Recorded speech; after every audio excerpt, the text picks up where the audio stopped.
There was a sheikh who mentioned this in Saudi Arabia, and there was a doctor that visited him from Pakistan and told him a story that happened to him. So he says, what happened to me, he says, the doctor who's speaking is a top neurologist, one of the top doctors in Pakistan, or a very, very good doctor, very hard to meet. It's said that perhaps you would have to wait months on end before you can get an appointment to see him.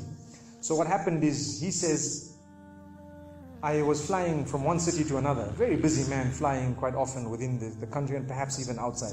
And he says, suddenly the clouds built up.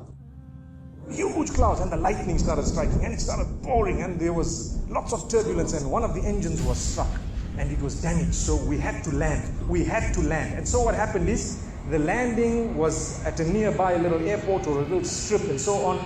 And when they landed there, it was a remote area. How are you going to repair this aircraft? A few people who were on it, it was a small plane, they were, quite surprised because they landed it in such a remote place. No one's there to repair it. They would have to wait, definitely. So the doctor asks the captain or the pilot that, how long are you going to be? He says, no, we're going to be quite long. Well, I need to get to that area. Look, he says, it's just a 3-hour drive by vehicle. So why don't you just go by road?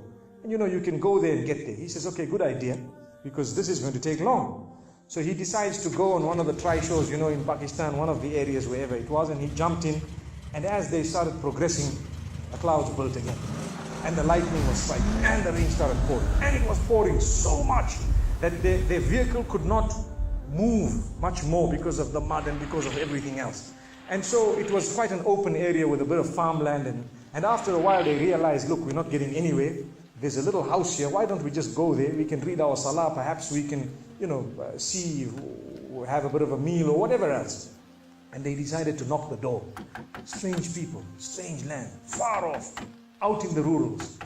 And so he knocks the door, and he's got his little bag and everything, and he walks in. An old lady happened to answer the door after a while, and they spoke to her saying, look, this is what has happened, and we're going from so-and-so to so-and-so, and we just want a place, we want to read salah and so on. And she said, no problem, you can come in. She had a little musalla, a little sajjada, and she had a little baby on the side, or not a baby, but a child. And the child, every little while, she's actually checking on the child, and she's sitting on that musalla, making dua and reading her own salah. These people fulfilled their salah, did whatever they had to, and when they were about to leave, they spoke to the old lady saying, thank you very much, jazakumullah khair, and so on. And, we're going, what's happening to this child, So the woman says, look, the child is an orphan. And the child is unwell, not well at all, very sick. And we've been to all the doctors around.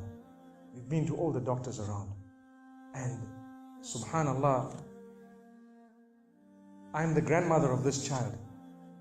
The doctors have told us that there is only one specialist around who can help this child. And we tried to make an appointment, but they asked us to come 6 months later. And it's far away. I've been making dua to Allah ever since that day. Ya Allah, make it easy for us. Child is sick. Make it easy for us, Ya Allah.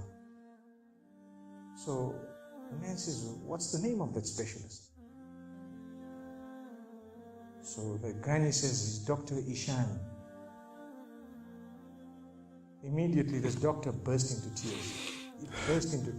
Straight away, he burst into tears. Why are you crying? Your dua has just been accepted. For your dua, the thunder came, the lightning came, the engine struck, we came down, we came on the road, the rain came again and stopped us and so on. And do you know what? The rain only stopped after the question was asked. Now it happened. And now the woman starts crying. SubhanAllah. And the doctor himself is telling the story, saying, that was me. It happened to me, he says. And he says, I learned that Allah's armies are beyond limits. Allah uses whatever He wants to get what He wants done. It's over. Where in the wildest of the dreams of this person would they have felt or believed that the top man, whom it is semi-impossible to see without big appointments, would actually be driven all the way to the door, knock the door, come in here, read some salah, and they would have to serve the child here. Amazing. Wallahi, it brings tears to the eyes. But the reason I share it with you, every one of us has needs for Allah. subhanahu wa ta'ala. Just keep calling. Just have yaqeen. Have conviction. If it is meant, it will definitely come in your direction. You know, we use the term by hook or crook, but I don't want to use that today. I want to tell you, by the mercy and power of Allah subhanahu wa ta'ala,